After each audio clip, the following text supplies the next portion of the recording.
En este problema, entonces, dice, un indio lanza una flecha desde un acantilado de 80 metros ¿qué? Perdón, desde un acantilado de 80 metros de altura a 50 metros por segundo y en un ángulo de 70 grados. Determinar el alcance de la flecha. Les recuerdo que llamamos alcance a la distancia horizontal que recorre el objeto. A esta distancia es la que le llamamos el alcance. Además, que para todos los movimientos de parabólicos, debemos siempre separar lo que es el movimiento vertical del movimiento horizontal.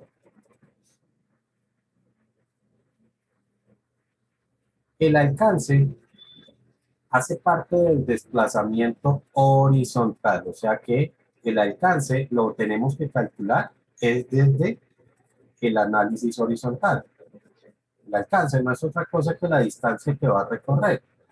Y teniendo en cuenta que en un movimiento eh, parabólico el desplazamiento horizontal es uniforme, entonces esa distancia sencillamente la puedo calcular como velocidad multiplicada por el tiempo.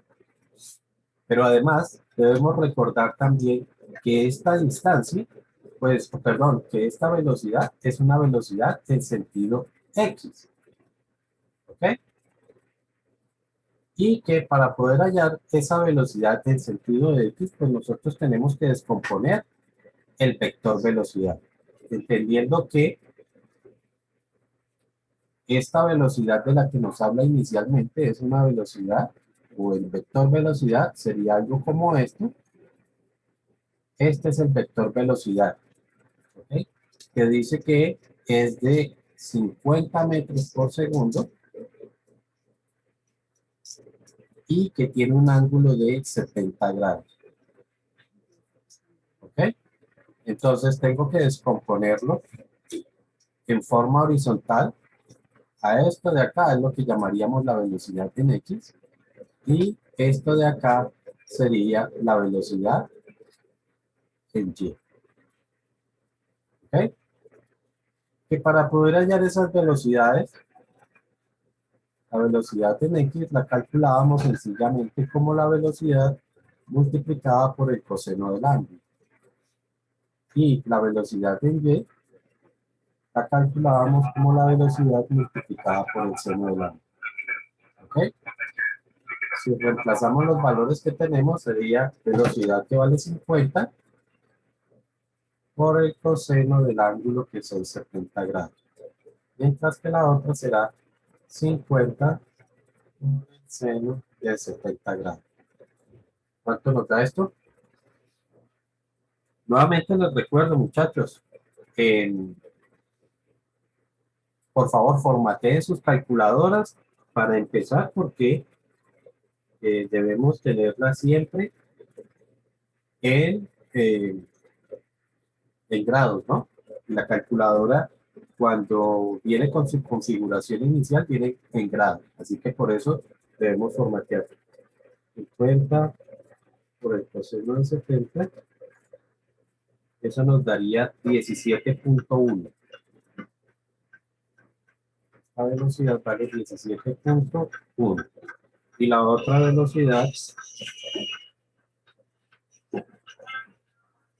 nos daría 46.92.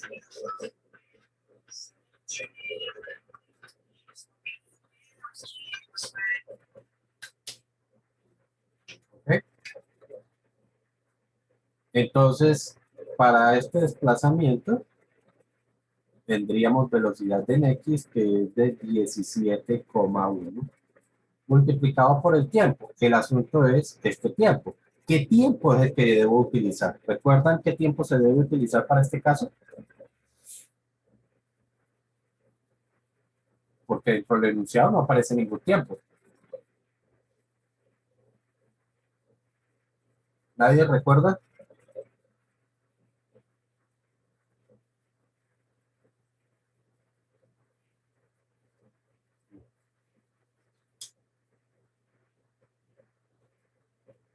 Pues es el tiempo que tarda la flecha en hacer todo su recorrido, es decir, en subir y volver a bajar. Y a ese tiempo, ¿cómo lo llamábamos? Tiempo de vuelo. Tiempo de vuelo, correcto. A esto lo llamamos tiempo de vuelo. ¿Ok? Oye, al fin llegó el señor Geringer. Ahorita lo llamé y no me contestaste. ¿Qué pasó? Por ejemplo, es que tengo problemas de conexión. Efectivamente, tenemos que multiplicar es por el tiempo de vuelo. El asunto es, ¿y ahora de dónde saco el tiempo de vuelo? Pues, como hemos dicho, es el tiempo que tarda en subir y bajar la flecha. Y a eso, o mejor, eso es un desplazamiento vertical. Lo que tarde en subir y bajar es un desplazamiento vertical, por lo tanto, lo tenemos que calcular es desde la ecuación, o mejor, desde el movimiento vertical. Desde acá es donde tenemos que calcular, aquí el movimiento vertical es donde tenemos que calcular ese tiempo de vuelo. Recordamos que el tiempo de vuelo, entonces lo tengo que hallar desde la ecuación de cambio de altura. La ecuación de cambio de altura me dice que y es igual a y inicial más la velocidad inicial, pero esta es la velocidad inicial en el sentido vertical multiplicada por el tiempo menos 4.9 multiplicado por el tiempo elevado al cuadrado. Entonces, vamos reemplazando. ¿A qué altura es que va a llegar la flecha? Va a llegar al piso, ¿no? ¿Y esa altura cuál es? Cero. Cero. Eso es igual a la altura inicial. ¿Desde qué altura parte la flecha? 8. 80. 80 metros, no, 80. ¿Listo? Más la velocidad inicial en y, que ya la habíamos calculado por acá, que fue de 46.98.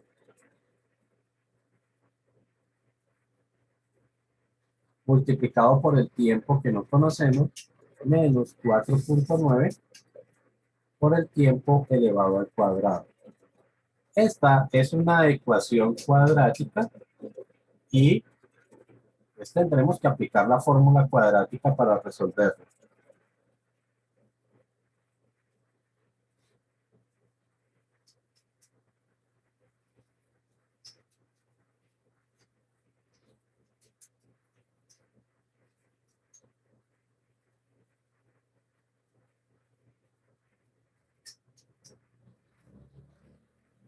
Nos tiene que dar dos resultados, ¿no? Entonces, el primer resultado o el resultado positivo sería 11,06 segundos. Y la otra respuesta me dice que es igual a menos 1.47.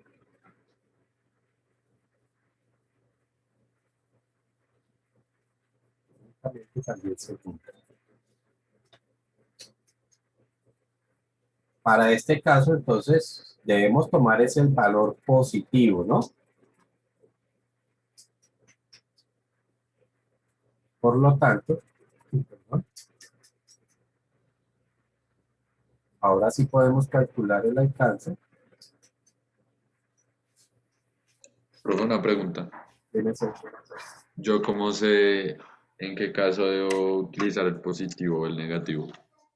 Bueno, digamos que con respecto al tiempo, el tiempo por ser, digamos que siempre va hacia adelante, nosotros siempre contamos el tiempo es hacia adelante, pues que sería lógico interpretar que el tiempo va a ser el positivo, ¿sí? Ok.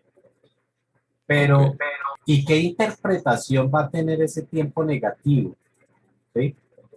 Eh, pues les recuerdo, perdón, la física se basa en procedimientos matemáticos para poder hallar respuestas.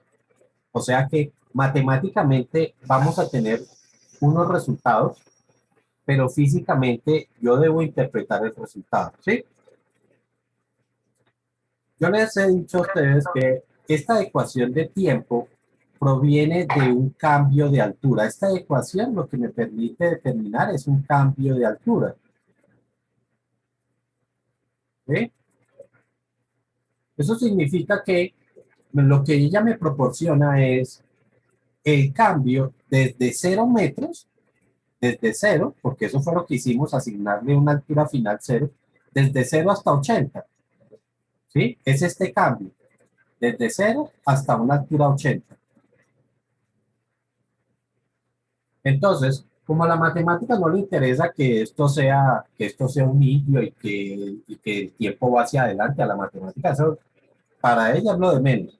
Entonces, ¿ella qué es lo que hace? Ella lo que hace es completar esa parábola a la matemática. La matemática lo que hace, ella sí interpreta una parábola, ¿sí? Pero entonces ella interpreta una parábola completa, no la parábola desde donde está el niño. Entonces, para ella, lo que está calculando, el otro tiempo que me da, es el tiempo que, lo voy a hacer con rojo para que lo vean, es el tiempo que la flecha o el objeto pasa de aquí a aquí. ¿Sí? Este es el segundo tiempo, ese tiempo negativo. ¿Ok? Lo que ocurre es que ella me lo está generando mientras la flecha va es en este sentido, el otro tiempo va es en este sentido. ¿Sí estamos? Por eso el tiempo es negativo, porque va como en sentido contrario. ¿Sí está claro? Sí, profe. Entonces, digamos que es la interpretación para saber por qué sale ese otro tiempo.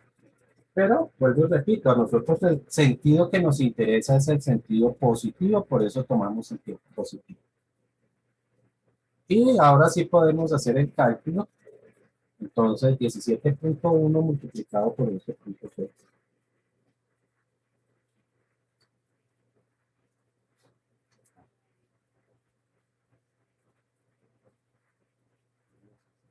Punto 1 multiplicado por 11.06 y nos da 189,12.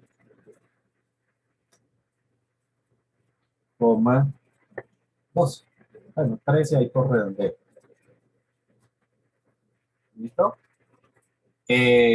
Como esto es una distancia, pues serán metros.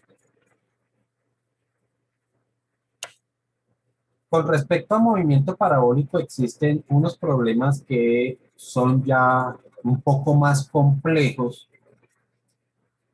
porque que es cuando uno tiene que calcular ángulos. ¿Sí? Es decir, eh, yo puedo decir que el arco puede generar una velocidad, el arco del indio puede generar una velocidad en la flecha, pero ¿y si yo necesito saber en qué ángulo lo tiene que disparar? Pues en ese caso, pues vamos a tener situaciones un poco más complicadas. Un momento, por favor. El cañón.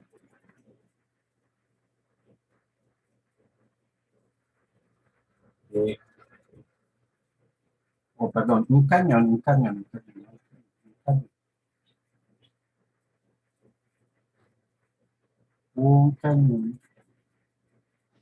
dispara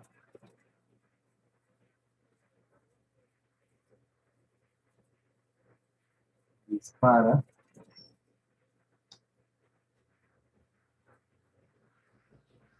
una bala a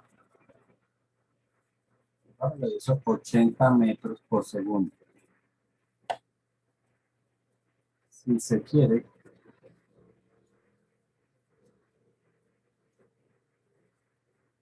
que la bala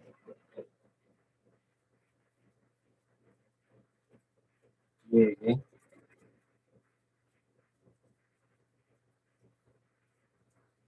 a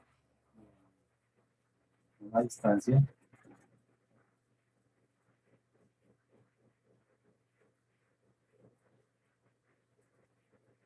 de, pongámosle a eso 400 metros,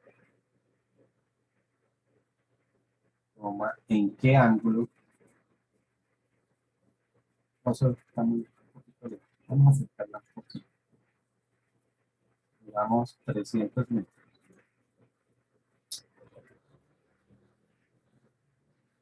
¿En qué ángulo se debe disparar?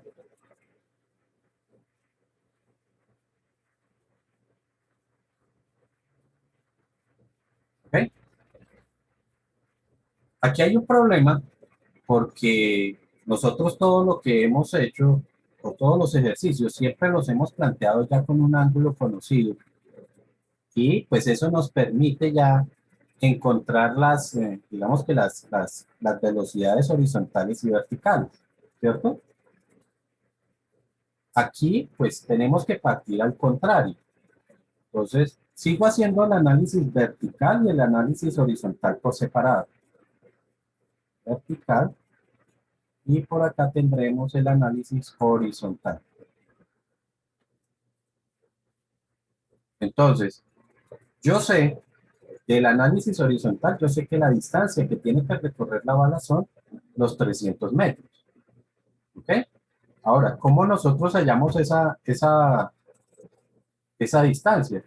Pues yo sé también que la distancia la puedo calcular como la velocidad en el sentido de X multiplicada por el tiempo de vuelo, ¿cierto? El asunto es que aquí tengo dos incógnitas, que sería tanto la distancia horizontal como el tiempo de vuelo. Entonces aquí tenemos que 300 debe ser igual a la velocidad en X, que no la conozco, pero además, ¿cómo es que yo calculo esa velocidad en X? La velocidad en X la voy a calcular sencillamente como la velocidad multiplicada por el coseno del ángulo, multiplicado por el tiempo de vuelo, que el tiempo de vuelo si no tengo nada porque recordamos que ese lo hallamos desde del movimiento vertical. ¿Ok? Aquí, pues claramente tenemos que entender que la situación es algo como esta, ¿cierto? Este es el movimiento que va a hacer la bala. A ver, y estos serían los 300 metros que va a recorrer. ¿Ok? Entonces, pues ahí lo único que conozco es la velocidad inicial, por lo tanto, sería 300, que va a ser igual a la velocidad con la que se dispara, que es de 80, multiplicado por el coseno del ángulo, y esto multiplicado por el tiempo de vuelo. Hasta ahí puedo llegar en el análisis horizontal porque no conozco nada más. Veamos ahora del movimiento vertical. Nosotros sabemos que en este tipo de movimiento, ¿sí? Ustedes recuerdan que este tipo de movimiento se asemeja al caso de caída libre en el que el objeto sube y vuelve a bajar, ¿cierto? Y habíamos dicho que el tiempo de vuelo para este tipo de situaciones era lo mismo que fuera 2 veces el tiempo de subida. Y también que el tiempo de subida, por allá de caída libre, lo podíamos calcular como la velocidad inicial, pero en el sentido vertical, dividido entre 9,8. Conclusión, el tiempo de vuelo lo puedo calcular como la velocidad inicial en el sentido, como esto es 2 veces, ¿sí? Sería 2 veces esto. No sé si están viendo lo que yo estoy tratando de señalar. El tiempo de subida es 2 veces esto. Vuelvo y repito, o les recuerdo, estoy tomando las ecuaciones del movimiento de caída libre porque el movimiento vertical pues cumple todas las ecuaciones y todas las características del movimiento de caída libre. ¿Ok? Entonces sería 2 veces eso, es decir, 2 veces la velocidad inicial en Y. Pero recordamos también que la velocidad inicial en Y la calculo como la velocidad multiplicada por el seno del ángulo. Y eso dividido entre 9,8. ¿Ok? ¿Alguna pregunta hasta ahí? Profe, Ah, ese velocidad seno del ángulo es lo mismo que velocidad inicial sobre el eje Y. Sí, claro. Esto que yo tengo aquí entre paréntesis, o mejor, la parte de arriba es precisamente la velocidad inicial en el sentido Y, en la parte de arriba. Y la velocidad en el eje X es velocidad coseno del ángulo. Sí, señor. O sea que esto ya me queda como que el tiempo de vuelo sería igual a 2 multiplicado por la velocidad inicial. Esta es la velocidad inicial, que es la velocidad con la que dispara el cañón, que serían 80. Multiplicado por el seno del ángulo, todo sobre 9,8. ¿Sí? Entonces, yo puedo reemplazar ese tiempo de vuelo en la ecuación del movimiento horizontal, en esta ecuación. Entonces tendríamos que, bueno, aquí para simplificar un poquito, yo puedo dividir, bueno, dejémoslo así, después nos metemos en cifras. 300 sería igual a 80 por el coseno de alfa multiplicado por 2 por 80 por el seno del ángulo alfa dividido entre 9,8. ¿Sí está claro hasta ahí?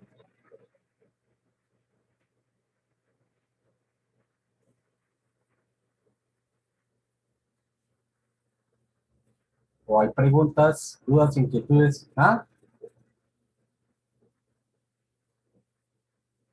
Bueno, el asunto es, ¿y ahora cómo hallo ese ángulo? ¿Ok? Regálame un minuto. Seguimos. En alguna oportunidad yo les dije a ustedes que existían algunas, y aquí es donde viene la dificultad, y pues lógicamente para esto se necesita un trabajo ya un poco más complejo con respecto a la parte de trigonometría. Nosotros aquí tenemos pues una serie de valores que se están multiplicando por seno y por coseno, ¿ok?